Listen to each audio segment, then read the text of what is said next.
Hey, sis, I'm looking at souvenirs right now. What should I get? What have you been up to? You haven't contacted me in forever. Huh? You tried reaching out? Didn't notice. What happened? How can you be so carefree? I'm in the middle of a funeral. A funeral? What are you talking about? Whose? Your daughter's. What do you mean? It all happened on the day my sister said she was going on vacation and left her daughter Ellie with me. Despite knowing that Ellie had a fever, my sister left anyway. I reached out multiple times, but no response. By the time she did get back, it was too late. I was beyond furious. My concern after being married for 4 years has been our inability to have children. We planned for a family right after getting married and have made several attempts to make it happen, but we've been unlucky so far. My sister got pregnant 2 years ago, married, but divorced within 6 months. Since then, she's been dumping her kid on me. It's good practice for when you have kids of your own, so it's fine, right? She would always say this when leaving her child with me. Each time, it gave me mixed feelings.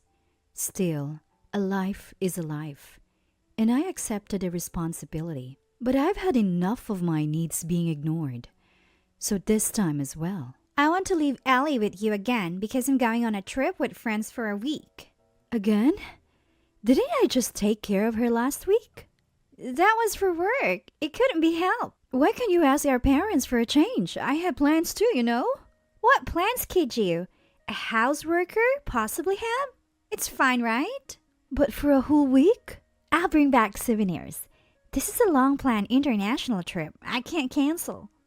Then why not take Ellie with you? Having a kid along would be a nuisance to others. Plus, I want to enjoy myself alone. Ellie will feel lonely. You're being completely selfish. So that's how it is? I'll bring her over before I leave tomorrow. Bye! Sighing at the abruptly ended phone call, I decided to talk to my husband about the situation when he got home from work. Well, isn't that something? Yeah, it is. So I need your help with this. Sorry, I'll be away on an extended business trip starting tomorrow. Really? How long will you be gone? About 5 days? Maybe a week if the meetings drag on. So I have to take care of everything alone while you're away? It's my job. Can't help it. Fine. If it's too much, maybe consult with my mom. I couldn't believe I'd be left alone to manage everything for a whole week. I felt like giving up already. My niece was incredibly attached to my husband, probably because she doesn't have a father figure in her life. I remember a past instance when we babysat her and she had a terrible night of crying. My husband was the one who soothed her, but this time I'd be alone. Just the thought of going through that again filled me with dread. Then the day of my sister's trip came. My husband left early for his business trip, and I was alone waiting for my sister. Take care then. With that, my sister was about to dash off. But then I noticed something off with my niece. Ellie, your face looks a bit red, doesn't it? She's been running a slight fever since this morning. What? You're leaving your kid like this? I've been looking forward to this trip. I can't not go. At least take her to the doctor. It's nothing unusual. She'll be fine. If you're concerned, you take her. I have to go. My flight is soon. Wait a minute. Consider it good practice for when you have a sick child of your own. You learn. Bye. I couldn't believe she would leave her feverish child and go on a trip. An intense wave of anxiety rushed over me as I looked at my weary niece. She's only too young for over-the-counter medicine. Fortunately, it seemed like a low-grade fever, so I cooled her head and put her to bed. Not knowing what else to do, I called my mother. Mom, she dumped Ellie on me again. She's even gone on vacation this time, and Ellie seems to have a fever. What should I do? Stay calm. Is the fever very high? It's a low-grade fever for now. Then keep an eye on her.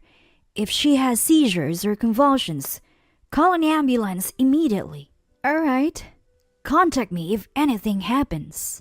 Hearing my mother's words slightly alleviated my anxiety, But I still couldn't bear the thought of going through this for a whole week. It pained me to watch her suffer, even if it was just a low-grade fever. That night, my niece's condition took a turn for the worse. Her fever spiked rapidly, and seeing her suffer, I hurriedly called an ambulance. I tried to call my sister too, but for some reason, she didn't answer. What can I get through? Could it be because she's abroad? I then tried to reach my husband, but had no luck there either. Is his phone out of service? While feeling like I was going to be crushed by anxiety, I called my mom and she arrived right away. Mom, what should I do? I'm... Don't worry, the doctors are on it. She'll be fine. But there was no improvement, and her condition worsened. I tried to reach my sister every hour, but no response. And then, 4 days later... No way! This can't be! I'm so sorry! So sorry. Ellie passed away. She was just 2 years old, and didn't even get to see her mom one last time. I broke down crying, not knowing what to do. It's not your fault. There was nothing you could have done. I know, but still. And what is she doing? Not answering any calls? What could she be up to? If I've known it would come to this, I would have asked for her hotel at least.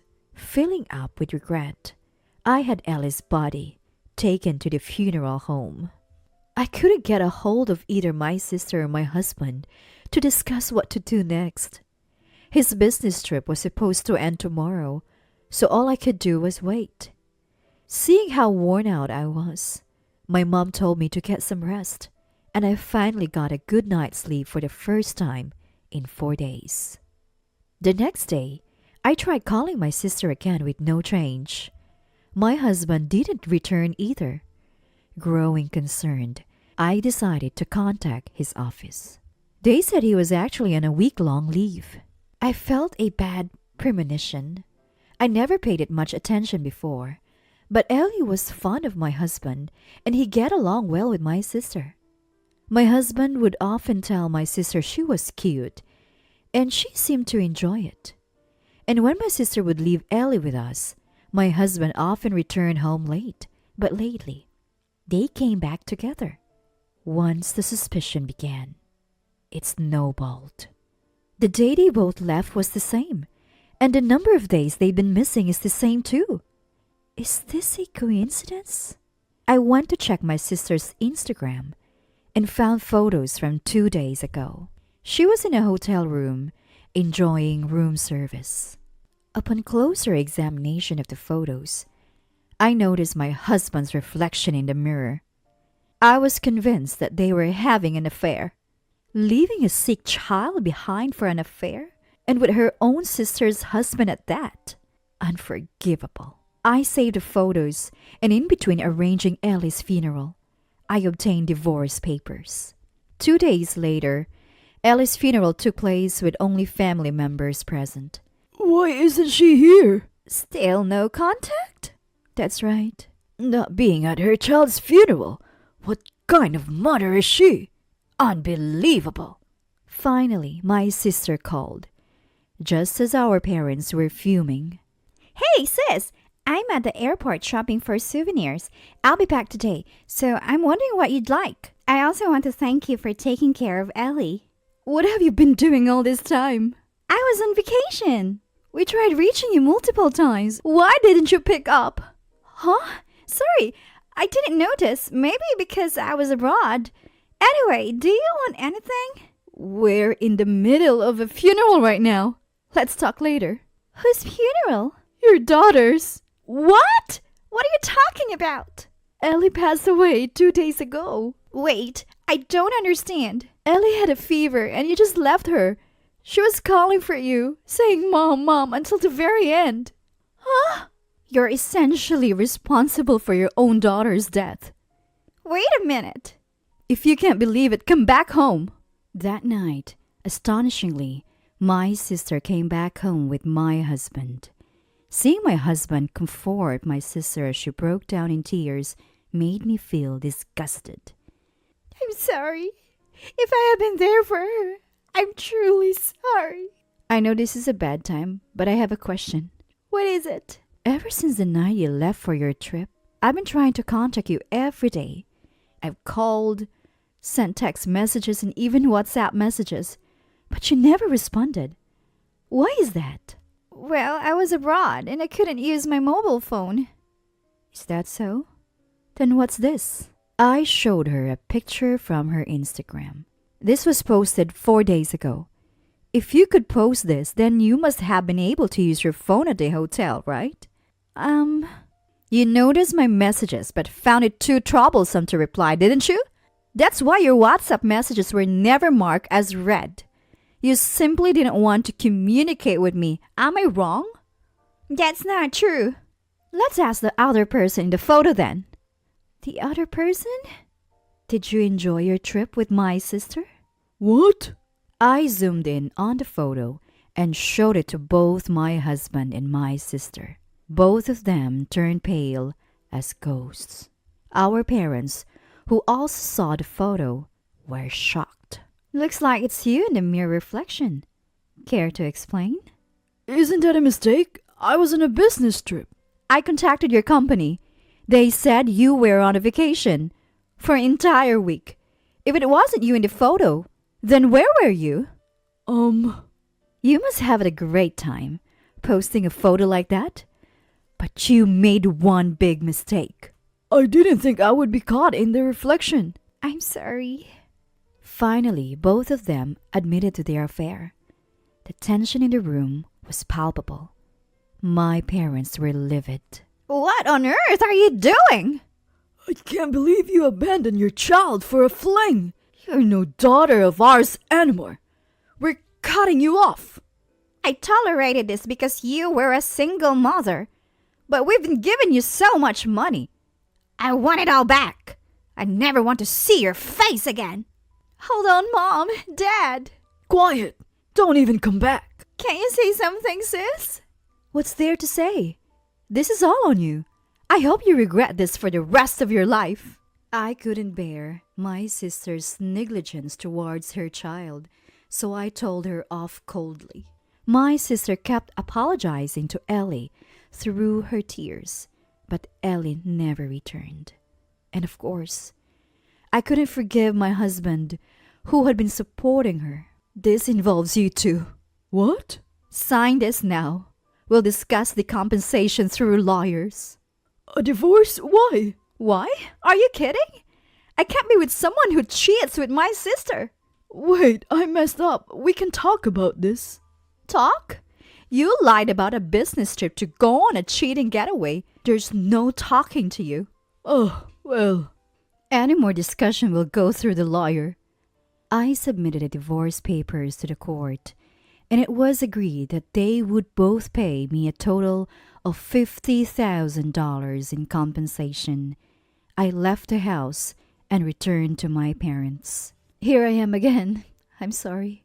Don't worry about it. You're our only daughter. Exactly. Better be here than with some creep. I'll be in your care for a while. My sister and her husband apparently got together after this, but it didn't work out and they broke up in less than 6 months. To pay off the compensation, my sister is working all the time and now lives modestly in an old apartment. My ex-husband worked at his company for a while, but became uncomfortable after his affair was exposed. After paying the compensation, he disappeared. And frankly, I don't care anymore. Now, I'm enjoying a peaceful life. Making plans to travel with my parents, it's liberating. I'm fine alone for now, but I do want kids someday. Hopefully, I'll meet someone wonderful.